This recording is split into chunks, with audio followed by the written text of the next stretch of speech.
ओ sir sir ऐका ना, ह्यांचं ना जरा गडबड वाटते, तुम्ही केस लढा ना. बर ठीक आहे, मी तुझी केस लढतो. नाही सर नको, मी लढते सर, मी बरोबर करते. तूच लढ, मी फक्त पुश करणार आहे, मी त्याच्या विरोधात लढणार आहे. तर आता मी ओंकार राऊत यांच्या विरोधात ही केस लढणार आहे. अहो सर विरोधात का लढताय तुम्ही? माझ्या गंमत म्हणून लढतोय, असंही या केसला विरोध करण्यासारखं काय आहे?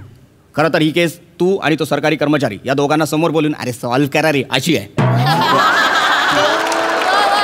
पण कसं आहे, मला माझ्या पिलासाठी हे करावं लागेल. पिल्लास? नीट सांगतो. प्राणी असतो की नाही, प्राणी तो जेव्हा शिकार करतो तेव्हा ती शिकार जिवंत असतानाच तो पिल्लांच्या पुढ्यात टाकतो. का? बछड्यांसाठी. मग एक पिल्लू इथून फाडतं, दुसरं इथून फाडतं, त्यांना कळत नाही काय करायचं. प्राणी बराच वेळ बघतो आणि त्याच्यानंतर तो त्यांना सांगतो, अरे नरड्याकडून दाबा रे, कुल्याकडून कशाला फाडताय? मी माझ्या पिल्लासाठी तेच करतोय. सर इथे नरडही माझंच दाबलं जात आहे आणि कुलाही माझाच फाडला जातोय.